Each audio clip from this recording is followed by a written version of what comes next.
Hello नमस्कार दोस्तों, मैं प्रशांत सिंह आप सभी का टीडीएस एकेडमी पे स्वागत करता हूँ।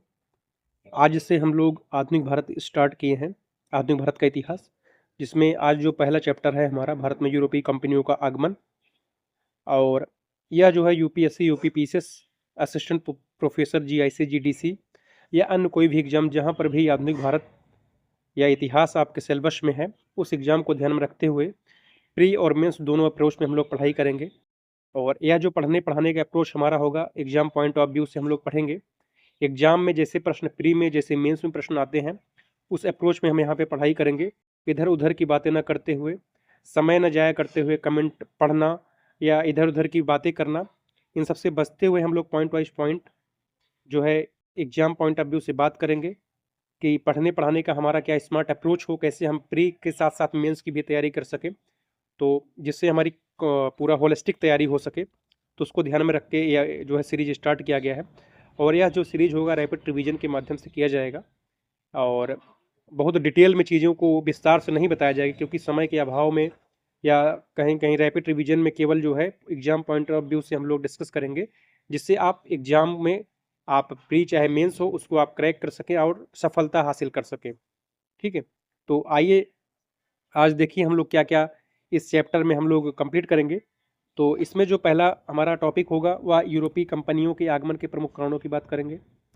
उसके बाद यूरोपीय कंपनियों के क्रम में सबसे पहले हम पुर्तगाली को देखेंगे, फिर डच को देखेंगे, अंग्रेज को देखेंगे, डेनिश को, फ्रांसीसी की, फिर यूरोपीय कंपनियों के प्रभाव की हम बात करेंगे, भारत में इनका क्या प्रभाव पड़ा।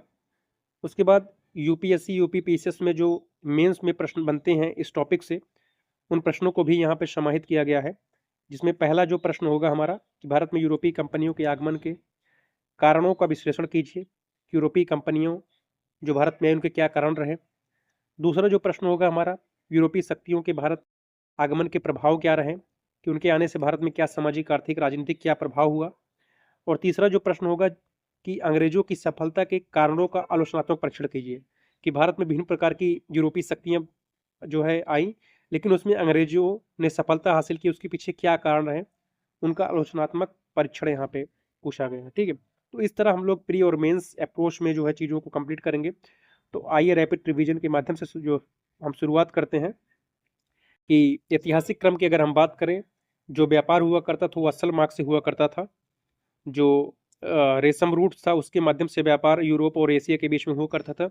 बाद में तुर्कों के अधिकार के बाद जो है, जब स्थल मार्ग अवरुद्ध हो गया तो उसके बाद यूरोपीय शक्तियों ने समुद्री मार्गों को खोज शुरू किया। उसके बाद जो है नए-नए समुद्री मार्ग, नए-नए यूरोपीय शक्तियाँ जो है भारत में आने का प्रयास करने लगी। और इनके प्रमुख कारणों की हम बात करें, तो प्रमुख कारणों में अगर हम बात करें तो आर्थिक जो कारण रहे इनके भारत आगमन के, तो मसालों की यूरोपीय में अत्यधिक मांग था। जो मसाला भारत का था वह यूरोप में अधिक इसकी मांग थी। जो भारत के सूती वस्त्र थे वह वैश्विक स्तर पर इसकी प्रसिद्धि थी, यहाँ के सूती वस्त्रों का। औद्योगिक क्रांति से पहले कच्चे माल की आवश्यकता होती थी उन्हें, जो कच्चे माल भारत से उन्हें मिल सकते थे। व्यापारिक लाभ और पूंजी संचय जो है, ये प्रमुख आर्थिक कारण रहे जो है भारत में यूरोपीय कंपनियों के आगमन का। अब भौगोलिक कारणों की अगर हम बात करें, तो समुद्री मार्गों की खोज, क्योंकि यूरोप में पुनर्जागरण स्टार्ट हो गया था, तो समुद्री मार्गों की खोज, नए-नए तकनीकी, नए-नए वैज्ञानिक आविष्कारों का, दिशा सूचक यंत्र का विकास शुरू हो गया, उन जहाज़ों का निर्माण, तकनीकी का विकास शुरू हो गया। तो इस समय कुछ भौगोलिक तकनीकी कारण रहे। और राजनीतिक कारणों की बात करें तो यूरोप में राष्ट्र राज्यों का उदय शुरू हो गया था, उपनिवेशों की होड़ बढ़ रही थी, व्यापारिक कंपनियों को राज्य संरक्षण दिया जा रहा था। तो ये प्रमुख राजनीतिक कारण रहे इनके आगमन के। और धार्मिक कारणों की बात करें तो ईसाई धर्म के प्रचार प्रसार के लिए जो है विभिन्न देशों में जो है समुद्री मार्गों से जो है हुआ। और भारत में जो है मिशनरी गतिविधियों को बढ़ाने के लिए जो है इनके आगमन के प्रमुख ये धार्मिक कारण रहे। तो इस प्रकार ये जो है प्रमुख कारण रहे जो भारत में यूरोपीय कंपनियों का आगमन हुआ। आर्थिक, सामाजिक, राजनीतिक, धार्मिक कारण रहे, तकनीकी कारण रहे। अब देखते हैं जो भारत में यूरोपीय शक्तियाँ आई उनका क्रम क्या था, सबसे पहले कौन-सी कंपनी आई, सबसे बाद में कौन-सी कंपनी आई। तो अगर भारत में देखा जाए तो सबसे पहले पुर्तगाली कंपनी है 1498 में आया, वास्को डी गामा सबसे पहले जो है भारत में। फिर डच 1605 में, अंग्रेज 1608 में आए। उसके बाद डेनिश चौथे नंबर पे आते हैं 1620 में। सबसे लास्ट में जो कंपनी भारत में आई वो फ्रांसीसी कंपनी 1668 में आती है। तो ये प्रश्न पूछे जाते हैं कि सबसे पहले कौन सी कंपनी आई, तो पुर्तगाली कंपनी 1498 में वास्को डी गामा के द्वारा। और सबसे लास्ट में जो कंपनी भारत में आई 1668 में फ्रांसीसी कंपनी आई। अभी डिटेल में इसको हम लोग डिस्कस करेंगे आगे। अब उसके बाद देखते हैं, ये तो आगमन के क्रम हो गया। अब जो यूरोपीय कंपनियां, उनके स्थापना के क्रम भी पूछे जाते हैं। तो देखिए, सबसे पहले स्थापना जो है देखा जाए तो पुर्तगाली कंपनी क्या हो 1498 में हुआ। और दूसरे नंबर पे जो आगमन हुआ था वो आपके डच के जो है ईस्ट इंडिया कंपनी का जो है आगमन हुआ था भारत में। लेकिन स्थापना क्रम में इसका तीसरा स्थान है। दूसरे क्रम में जो है 1600 ईस्वी में जो है ब्रिटिश ईस्ट इंडिया कंपनी की स्थापना हुई थी। और जबकि इनका आगमन जो है 1608 में हुआ भारत में। ठीक है, ये तीसरे नंबर पर भारत में आई।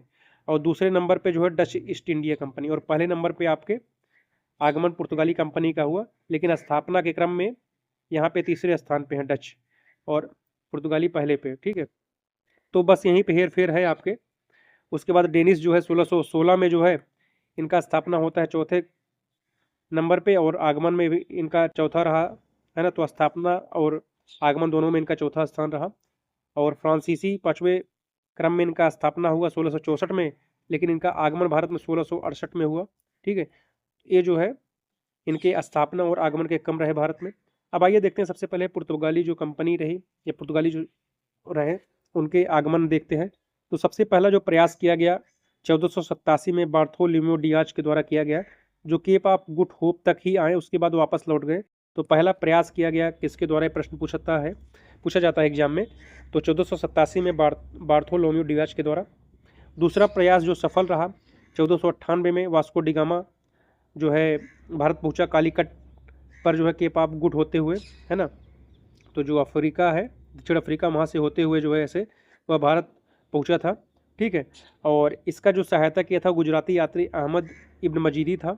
और इसका स्वागत जो है कालीकट पर, कालीकट का जो शासक था उसमें जमोरिन किया था। ठीक है, ये प्रश्न पूछे जाते हैं कि स्वागत कौन किया था, तो जमोरिन किया था। कहाँ पे वास्को डी गामा पहुंचा था, तो कालीकट पे पहुंचा था। ठीक है, सहायता इसका गुजरात के यात्री अहमद मजीदी किया था। ठीक है, तो ये सब जो है प्रश्न पूछे जाते हैं। और वास्को डी गामा कितनी बार भारत आया, ये भी प्रश्न पूछा गया। तो 3 बार भारत आया, 1498 में, दूसरी बार 1502 में, फिर तीसरी बार 1524 में आता है। और इसी समय तीसरे क्रम में ही इसका मृत्यु हो जाता है, और कोचीन में। ठीक है, तो केरल में इसका कोचीन में मृत्यु हो जाता है तीसरे बार जब आता है।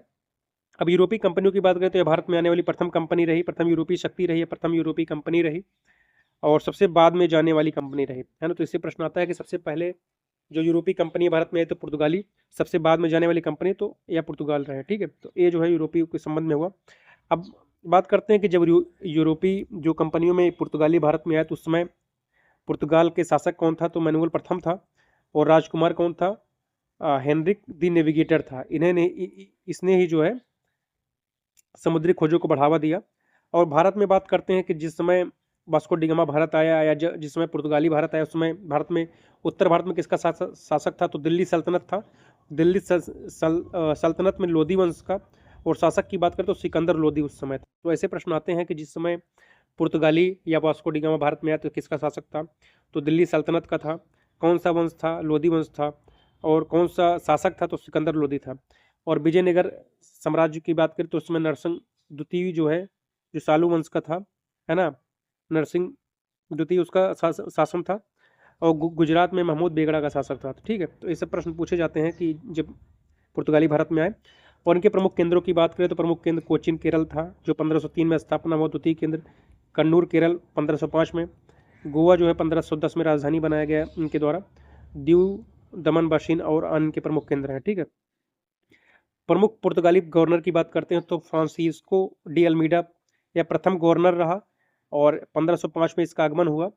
और इसने जो है ब्लू वाटर पॉलिसी या नीले जल, शांत जल की नीति जो है अपनाया जो है समुद्र में, है ना। और फिर उसके बाद जो दूसरा गवर्नर रहा वो अल्फांसो डी अल्बुकर्क रहा। इसे भारत में पुर्तगाली शक्ति का वास्तविक संस्थापक माना जाता है। इसने होर्मुज, मलक्का, गोवा को विजित किया।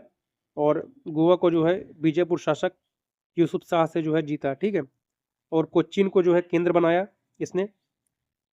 और भारतीय महिलाओं के साथ विवाह की नीति अपनाया।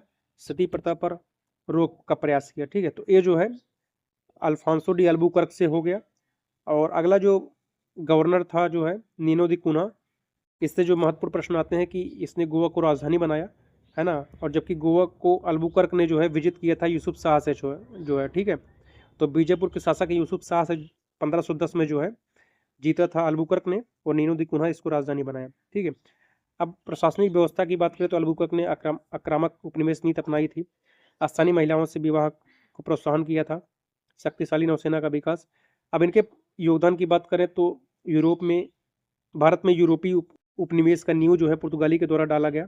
सबसे पहले आए प्रथम प्रिंटिंग प्रेस गोवा 1556 में पुर्तगाली के द्वारा। मुद्रण कला, तंबाकू, पिस्तौल, ये सब जो है कहीं न कहीं पुर्तगाली के देन रहे। प्रथम चर्च 1510 में जो है सेंट थॉमस केरल में जो है गोथिक स्थापत्य कला की शुरुआत जो है पुर्तगाली से माना जाता है। पुर्तगाली ने गोथिक स्थापत्य कला की शुरुआत किया, और प्रथम चर्च 1510 में जो बनाया गया था केरल में, वह गोथिक स्थापत्य कला के एक उदाहरण है।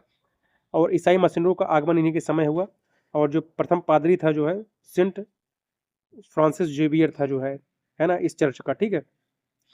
अब इनके पतन की बात करें पुर्तगालियों के तो 1961 में ऑपरेशन विजय के द्वारा जो है पुर्तगालियों को जो है जो क्षेत्र थे उनको जो है अपने भारत में शामिल कर लिया गया। और कार्टेज अल्मीडा जो कार्टेज आर्मीडा जो इनकी नीति थी, समुद्री लूट की नीति जो है, यह भी इनके प्रमुख पतन का कारण रहा। इनके पास संसाधन सीमित थे, धार्मिक असहिष्णुता, अंग्रेजों और डचों से प्रतिस्पर्धा जो है, ये प्रमुख जो है इनके पतन का कारण बना जो है पुर्तगालियों का, ठीक है। तो ये पुर्तगालियों के योगदान हुआ, इनके पतन के कारण हुआ। और इनके शासक की बात की हम लोगों ने, गवर्नर की, केंद्रों की बात की हम लोगों ने, भारत में जिस समय आए किसका शासक था बात किए, उस समय पुर्तगाल के कौन शासक थे, और ये पुर्तगालियों का जो है आगमन का क्रम क्या रहा, कौन कौन सहायता किए, क्या शासक रहे। तो इस तरह पुर्तगालियों को हम लोगों ने कंप्लीट किया। अगले जो हमारे जो है यूरोपीय कंपनी है डच, इनकी बात करते हैं। तो डच जो है हॉलैंड या नीदरलैंड के निवासी थे, और सबसे पहले कार्नेलिस डी हाउटमैन 1596 में भारत आने का प्रथम डच नागरिक माना जाता है ना। तो 1596 में भारत आया था। प्रथम डच नागरिक कौन है अगर पूछा जाएगा तो कार्नेलिस डी हाउटमैन था, डच था, और यह आने वाली दूसरी कंपनी है भारत में। और 1602 में जो है इसका जो है आगमन हुआ भारत में। 1602 में इसकी स्थापना हुआ कंपनी का, और आगमन इसका क्रम जो है 1605 रहा भारत में। और प्रमुख केंद्र की बात करें तो प्रथम केंद्र जो है मसूलीपट्टनम था डच का। और इसकी विशेषताओं की बात करें तो वस्त्र व्यापार का केंद्र भारत को बनाया इसने, मसाला व्यापार में डच था जो है डच, संगठित व्यापारिक संरचना इनकी थी। तो ये प्रमुख विशेषताएं रहीं। इनके पतन के कारण बताएं तो अंग्रेज और समुद्री व्यापारिक संघर्ष हुआ इनका अंग्रेजों से। बेदरा जिसे कर्नाटक का युद्ध कहते हैं 1759 में इनका जो है अंग्रेजों से हार हुआ, ठीक है। तो बेदरा के युद्ध से जो है इनका जो है कहीं न कहीं पतन हो गया डच का, ठीक है। तो ये हुआ डच से हमारे प्रमुख जो है। आने वाला प्रथम कौन था, हाउटमैन था। स्थापना 1602 में हुआ डच कंपनी का, डच ईस्ट इंडिया कंपनी का। आगमन 1605 में। प्रथम केंद्र मसूलीपट्टनम था, और बेदरा का युद्ध 1759 में जो है डच का अंग्रेजों के द्वारा पराजय हुआ, ठीक है। अब ब्रिटिश अंग्रेजों की बात करते हैं तो इनका तो अंग्रेज ये जो कंपनी थी एक निजी कंपनी थी। इसकी स्थापना 1600 ईस्वी में इंग्लैंड में हुआ था। उस समय इंग्लैंड की महारानी एलिजाबेथ थी, और भारत में अकबर का शासन था, ठीक है। तो जिस समय कंपनी की स्थापना हुई उस समय भारत में अकबर का शासक था, लेकिन जिस समय 1608 में भारत में ब्रिटिश ईस्ट इंडिया आई थी भारत में, उस समय जो है जहांगीर का शासक था, क्योंकि 1608 में जो है British east India company Bharat में आती है, और जबकि अकबर की मृत्यु 1605 में हो गया था, ठीक है। तो अगर पूछा जाए कि जब भारत में आई किसका शासन था, जहांगीर का, लेकिन जब स्थापना हुआ था भारत में तो अकबर का शासन था, ठीक है। और 1608 में कैप्टन हॉकिंस रेड ड्रैगन जहाज से जो है भारत आया, है ना, और भारत में उस समय जहांगीर का शासक था। 1609 में व्यापारिक एकाधिकार को अनिश्चित काल तक कर दिया गया। 1611 में दक्षिण में मसूलीपट्टनम प्रथम फैक्ट्री स्थापना किया गया अंग्रेजों के द्वारा। 1632 में गोलकुंडा के सुल्तान के द्वारा सुनहरा फरमान दिया गया। 1661 में कंपनी के गवर्नर को व अधिकारियों की नियुक्ति का अधिकार मिला। 1676 में कंपनी को बम्बई के सिक्के ढालने का अधिकार मिला। 1717 में फर्रुखसियार द्वारा शाही फरमान या इसे मैग्ना कार्टा कहा जाता जारी किया गया। 1813 में कंपनी के व्यापारिक एकाधिकार को कम कर दिया गया। 1833 में कंपनी के व्यापारिक एकाधिकार को समाप्त कर दिया गया। 1858 में कंपनी के प्रशासनिक एक अधिकार को समाप्त कर दिया गया। 1874 में ईस्ट इंडिया कंपनी को बंद कर दिया गया। ठीक है, तो ये जो है महत्वपूर्ण प्रश्न इससे आते हैं। इनका वर्ष पूछा जाता है कि शाही फरमान कौन जारी किया, तो फर्रुखसियर 1717 में। और सुनहरा फरमान किसके द्वारा, तो गोलकुंडा के सुल्तान के द्वारा 1632 में। प्रथम फैक्ट्री कहाँ पे स्थापित किया गया, तो दक्षिण भारत में मसूलीपट्टनम में। ठीक है, तो ये जो है अंग्रेजों से प्रमुख प्रश्न पूछे जाते हैं। इनके प्रमुख केंद्रों की बात करें तो प्रथम जो है मसूलीपट्टनम, और सूरत में जो है दूसरा 1613 में जो है। ठीक है, मद्रास 1639 में, बम्बई 1661 में, कलकत्ता 1690 में। तो प्रमुख जो है व्यापारिक केंद्र हैं इनके। तो प्रथम याद रखना है कि प्रथम कौन था, तो मसूलीपट्टनम। और सूरत में कब जो है, 1613 में। ठीक है, सूरत में पहले स्थापित करना चाहते थे फैक्ट्री, लेकिन स्थापित इन्होंने नहीं कर पाया, तो सबसे पहले मसूलीपट्टनम में किए, बाद में 1613 में जो है यहाँ पे स्थापना इन्होंने किया। और इनके द्वारा लड़े गए जो युद्ध थे, एक प्लासी का युद्ध 1757 में सिराजुद्दौला अंग्रेजों के बीच हुआ, जिसमें अंग्रेजों की विजय हुई। दूसरा बक्सर का युद्ध 1764 में हुआ। इसमें अवध के शुजाउद्दौला मुगल शासक शाह आलम द्वितीय और बंगाल के शासक मीर कासिम के द्वारा जो है अंग्रेजों के बीच हुआ, जिसमें अंग्रेजों ने विजय हासिल की। ठीक है, तो ये जो है भारत के खिलाफ जो है कि इसकी स्थापना में ब्रिटिश शासन को जो है स्थापित करने में ये युद्ध महत्वपूर्ण रहे। ठीक है, तो बक्सर के युद्ध के द्वारा जो है बंगाल पर कब्जा इन्होंने किया। इसके बाद धीरे धीरे इन्होंने पूरे भारत में जो है अपना शासन विस्तार किया। ठीक है, अब इनके परिणाम की बात करें तो बंगाल में दीवानी अधिकार मिल गया इनको। व्यापारिक कंपनी से राजनीतिक शक्ति में परिवर्तन हो गया।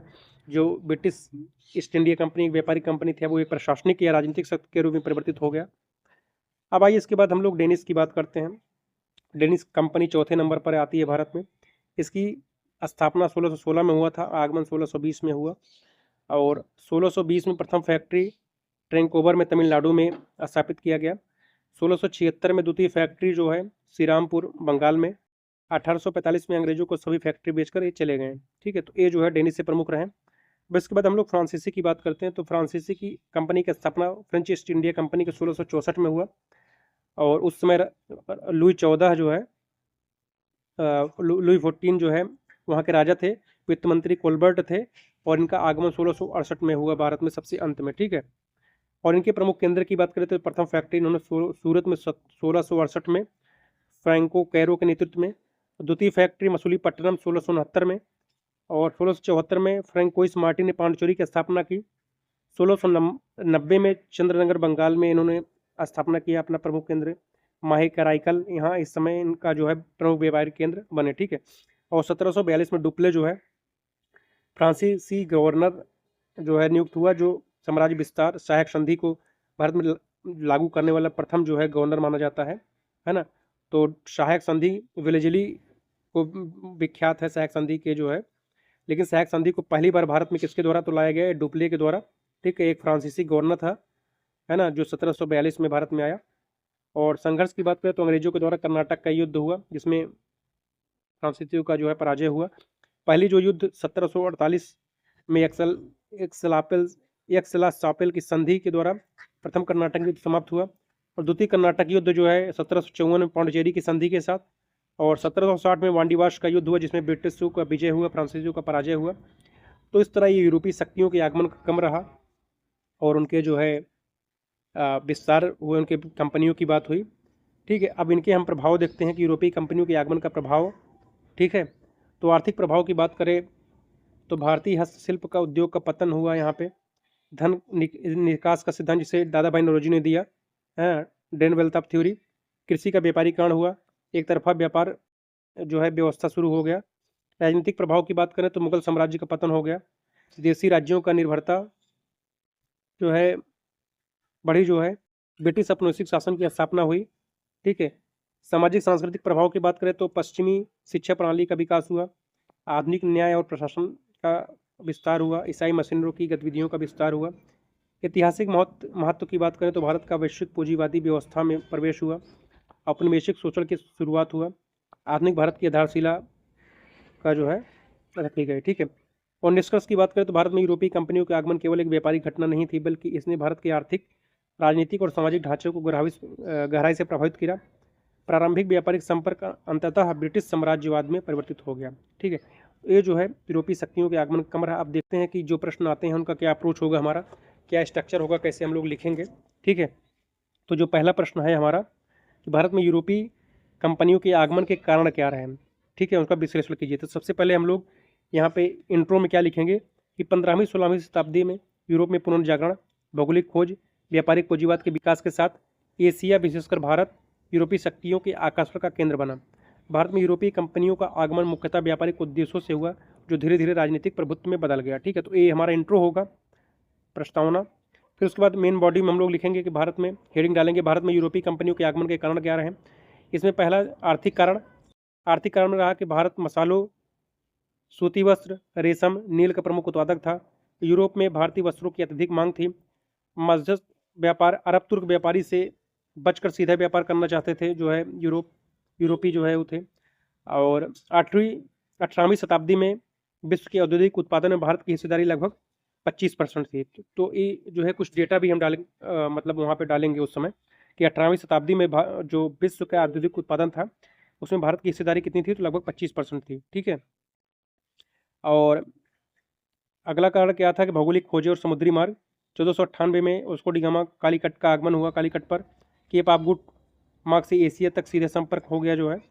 और इसमें हम केप ऑफ गुड ये सब जो है मैप के माध्यम से दिखाएंगे कि किस प्रकार जो है भारत पे जो है यूरोपीय शक्तियों का आगमन हुआ। ठीक है, तो इस प्रकार जो है हम मैप एक बना देंगे जिससे हमारा जो है अट्रैक्टिव थोड़ा सा आंसर लगे। ठीक है, और यहाँ पे डायग्राम में दिखा देंगे कि यूरोप केप ऑफ गुड होते हुए अरब सागर, फिर कालीकट, यहाँ पर ये यूरोपीय शक्तियों का आगमन हुआ।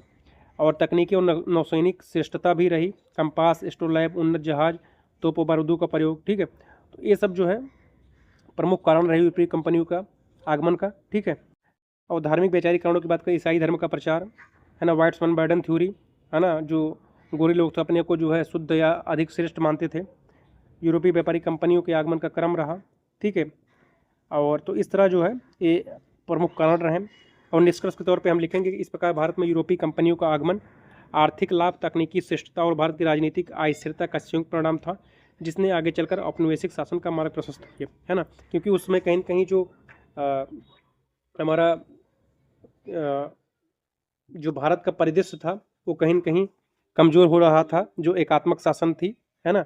लोग विभिन्न क्षेत्रों में आपस में बँट रहे थे, तो एक राजनीतिक अस्थिरता का भी समय था। ठीक है, तो ये प्रमुख कारण रहे जो यूरोपीय शक्तियों के आगमन के कारण रहे। अब अगला प्रश्न हमारा देखते हैं कि यूरोपीय शक्तियों के आगमन से भारत के क्या प्रभाव रहे। तो यूरोपीय शक्तियों के आगमन का केवल व्यापारिक घटना नहीं था, बल्कि इसने भारत की आर्थिक, राजनीतिक, सामाजिक, सांस्कृतिक संरचना को गहराई से प्रभावित किया। तो ये हमारा इंट्रो होगा। और फिर मेन बॉडी में लिखेंगे इनका प्रभाव क्या रहा। तो राजनीतिक प्रभावों की स्थानीय शासकों के आंतरिक मामलों में हस्तक्षेप बढ़ गया। प्लासी बक्सर के युद्ध के माध्यम से अंग्रेजी सत्ता का विस्तार हो गया। भारत का राजनीतिक एकीकरण अंग्रेजों के अधीन हुआ। आर्थिक प्रभाव की बात करें तो भारतीय हस्तशिल्प उद्योग का पतन, कच्चे माल के निर्यात और तैयार माल के आयात की नीति, डेन ऑफ वेल्थ थ्योरी दादा भाई नौरोजी के द्वारा दिया गया। और 1750 में अगर हम डेटा की बात करें तो भारत का वैश्विक व्यापार 24% था, जो 1900 में घटकर 2% रह गया। ठीक है, तो ये कहीं न कहीं शोषण हुआ जो है यूरोपीय शक्तियों के द्वारा। सामाजिक प्रभाव की बात करें तो पश्चिमी शिक्षा प्रणाली का विकास हुआ, सती प्रथा का उन्मूलन हुआ, आधुनिक मध्यम वर्ग का उदय हुआ। ठीक है, सामाजिक प्रभाव रहे। सांस्कृतिक प्रभाव की बात करें, अंग्रेजी भाषा का विस्तार हुआ, आधुनिक प्रेस, साहित्य, वैज्ञानिक दृष्टिकोणों का विकास हुआ। परिवहन व संचार की बात करें तो रेलवे, डाक, टेलीग्राफ, प्रशासनिक एकीकरण में सहायक हुआ, है ना। मैप यहाँ पे हम बंदरगाह को जो है दिखाएंगे भारत में कि सूरत, मद्रास, मुंबई, कलकत्ता, इन सब का जो है डेवलप हुआ, है ना, पोर्ट विभिन्न प्रकार के।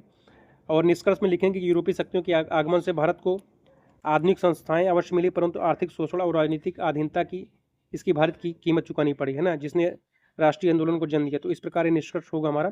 तो विभिन्न डायग्राम और मैप के माध्यम से जो हम अपने आंसर को और अधिक एथेंटिक बनाएंगे, डेटा, डायग्राम, मैपिंग के माध्यम से।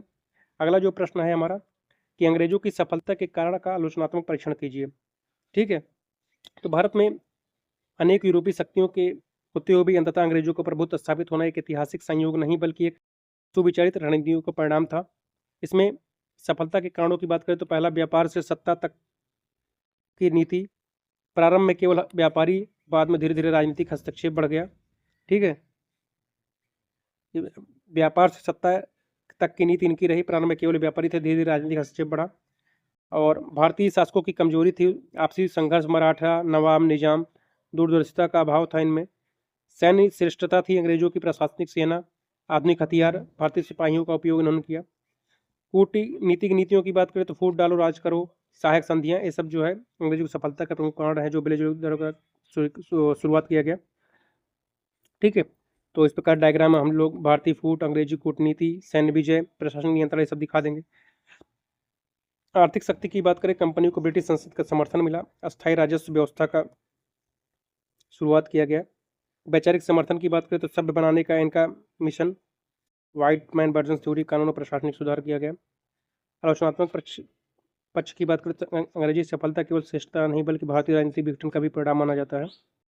निष्कर्ष की बात करें तो अंग्रेजों की सफलता उनकी सैन्य व कूटनीतिक क्षमता के साथ साथ भारतीय शासकों की दुर्बलता का संयुक्त परिणाम भी माना जाता है, जिसने भारत को 2 शताब्दियों तक अपने वैश्विक शासन में बांधे रखा।